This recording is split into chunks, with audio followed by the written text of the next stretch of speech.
আমি তো মাঝে মাঝে বুঝতে পারি না আমার মনটা এত কি করে খুশি হয়ে যায়। আই ডোন্ট নো ভাই, but I feel so good right নাও।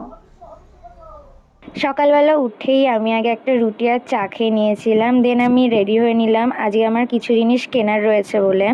তো প্রথমেই আমি চলে গেছিলাম বাবার জন্য ডেলি ইউজের একটা প্যান্ট কিনতে। তো বাবা তো নিজে থেকে কিনবে না, এর জন্য মনে হলো যে ঠিক আছে আমি যাই তাহলে একটা কিনে নিয়ে আসি। তারপরে আমি এই খাতা পেনের দোকানে গেছিলাম, আমার একটা নোটবুক আর কয়েকটা পেন কেনার ছিল।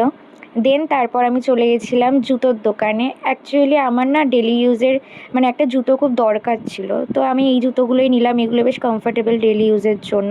আর এই জুতোটা আমার বেশি পছন্দ হলো আর খুব কিউট লাগছিলো বলে এই জুতোটাই নিয়ে নিয়েছিলাম। আর এখানে ঠাকুমা ভাবছিল যে আমি ফটো তুলছি, যে ঠাকুমা বলছে আমার সাথেও একটা ফটো তোল। এটা একটু একটু হেসে দাও, একটু দাঁত বের করে দাও, একটু দাঁত দেখাও।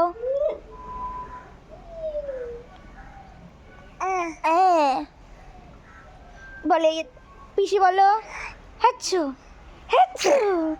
পিসি বলো, বলো পিসি বলো, পিসি বলো, পিসি বলো, পিসি বল না, বল পিসি বলতে হবে, নয় দেবো না ফোন, বল পিসি বল।